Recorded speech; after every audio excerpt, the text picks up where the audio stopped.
नमस्कार। इस चैनल में आपका बहुत बहुत स्वागत है। आप सुन रहे हैं महाभारत के संवेदनशील प्रसंगों को एपिसोड के रूप में। पिछले वीडियो में आपने सुना ही होगा कि युद्ध के वर्णन का सुनकर धृतराष्ट्र की मानसिक स्थिति कितनी बिगड़ गई है।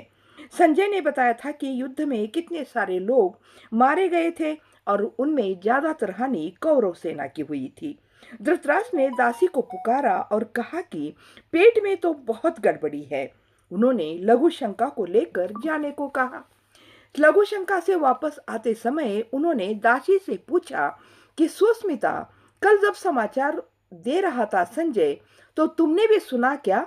दासी ने कहा, हाँ, थोड़ा बहुत मैं सुन रही थी। धृतराष्ट्र ने कहा, संजय ने कहा कि भीम ने एक साथ 8 जनों को मार डाला था। संजय उन 8 के नाम गिनाए भी थे। क्या वह नाम तुम्हें याद है? दासी ने कहा, सुनाम, आदित्य केतु, वहमासी, कुंडाधार, महोदर, अपराजित, पंडितक और विशालाक्ष। धृतराष्ट्र कहता है कि वाह, तुम कितने चतुर हो, 8 नाम ठीक सुना दिए। संजय कितने ही नाम बीच में भूल गया था। उसने जो नाम नहीं बताए थे तुमने बता दिए। तुम्हें यह सब नाम कैसे मालूम है? दासी ने कहा, हमारे घर के पास ही उनका घर है ना। बाद में उसने उन 9 के नाम भी बताए और कहा कि ये भी हमारे घर के पीछे ही रहते हैं, चाहे तो उनके नाम भी बता सको। धृतराष्ट्र ने पूछा, उनकी माताओं के नाम क्या है? दासी ने कहा, आप किस लिए उनके नाम चाहिए? धृतराष्ट्र ने कहा, मेरे ये बेटे मारे गए हैं ना, जन्म देने वाली को बुलाकर तनिक सांत्वना तो देनी चाहिए ना। धृतराष्ट्र यह सब बोल रहे थे, तब वह दासी एकदम हंस पड़ती है। हंसने की आवाज सुनकर धृतराष्ट्र एकदम हक्के बक्के होकर कहने लगते हैं, क्यों, तुम क्यों हंसी? दासी कहती है, महाराज, देवले, पाटली और अश्विनियों के पेट से जन्म लेने वाले किसी भी बच्चे को कौन सा पुरुष छाती ठोक कर कह सकता है कि ये मेरा बच्चा है? उनकी कहानियां मेरी माँ विस्तार से सुनाया करती थी। इसके अतिरिक्त दासियां जब भी गर्भिणी होती है तो राज परिवार के किसी भी पुरुष का नाम लेकर अपने गर्भ से जन्म लेने वाले बच्चे का गौरव बढ़ाती है। यह सदा की पद्धति है। इसके अलावा आपको दिखता भी तो नहीं है ना। कितनी दासियों ने आपके नाम का लाभ उठाया होगा, कौन जाने। दासी आगे कहती है कि एक बात और है, यदि लड़का जन्म ले तो राजा का नाम लिया जाता है, और यदि लड़की जन्म ले तो उसके लिए राजा का नाम नहीं लिया जाता। यदि यह पता चल जाए कि यह लड़की मेरे बाप से पैदा हुई है तो राजकुमार उसे अपनी सेवा में नहीं लेते। इससे तो उन्हें भूखे मरना पड़ता है ना। क्या उन्हें अपने को भूखे मरने से बचाना नहीं चाहिए? यदि मेरी माँ जीवित होती तो आपके बच्चों की संख्या और नाम सब बता देती। धृतराष्ट्र यह सब दासी की बातें सुनकर अंदर से कांप उठा। सुस्मिता ने धृतराष्ट्र को सुला दिया और ऊपर कंबल ओढ़ा दिया और कहा कि चलिए अब सो जाइए। कंबल ओढ़कर लेटने पर धृतराष्ट्र को बहुत ही ठंड लग रही थी। उसको समस्त दासी कुल पर क्रोध भी आया। फिर सोचने लगे, उसने क्या नाम बताया था? देवले, पाटली और अश्विनी, ये वेश्या है कहीं की, कहकर मन ही मन गाली दी। फिर भी मन में उठी अपमान की भावना कम न हुई। यही सब सोचते सोचते उनको नींद लग गई। धृतराष्ट्र प्रातः उठकर गर्म पानी से स्नान करके दासी का हाथ थामकर हवनशाला में चले गए। उसने पुरोहित को आदेश दिया कि प्रातः और संध्या को ज्यादा से ज्यादा इंद्र सूक्त का जाप करके अर्घ्य समर्पित किया जाए। धृतराष्ट्र ने इंद्र से युद्ध में अपने पक्ष की जीत होने की प्रार्थना की। फिर अपने कक्ष में वे आ गए। गांधारी अब भी मौन थी। धृतराष्ट्र गांधारी से कुछ बात करने वाले ही थे, तभी गांधारी ने दासी को आवाज दी और कहा कि भीतर सर्दी है, मुझे तनिक धूप में बैठा दे। गांधारी के बाहर जाने के बाद धृतराष्ट्र स्वयं कंबल ओढ़कर पलंग पर लेट गए। थोड़ी देर बाद पांव की आहट सुनाई दी।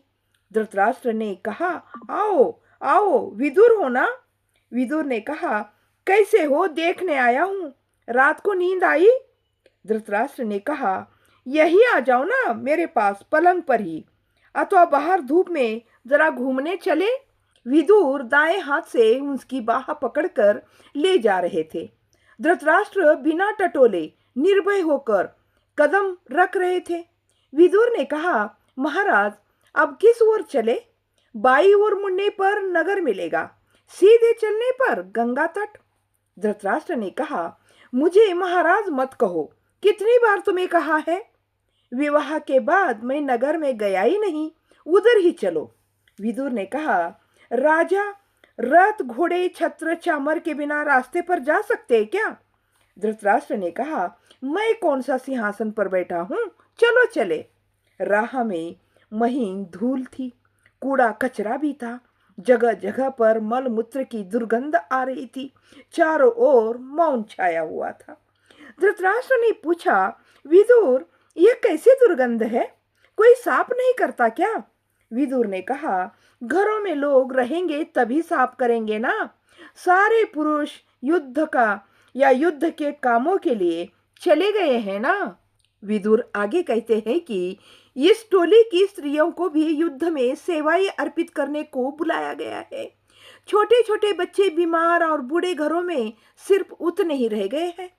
धृतराष्ट्र ने पूछा, यह कौन सा टोला है? विदुर ने कहा, यह दासियों का टोला है।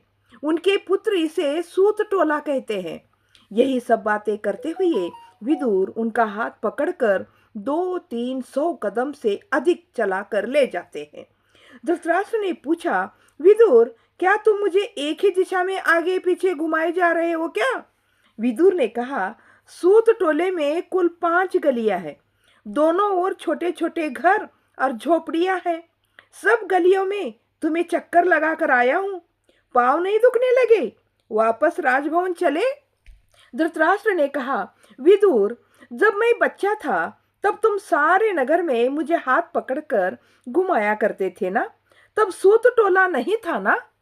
विदुर ने कहा, तब सूत थे, उनका टोला नहीं था। इस स्थान पर पेड़ पौधे थे।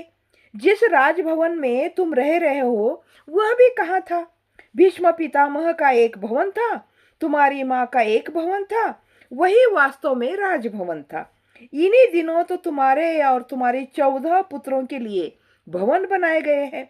तुम्हारी इतनी सारी दासियां हैं, उनके निवास के लिए भवन के पिछले भाग के पेड़ पौधे साफ कराकर झोपड़ियां बनाई गई है।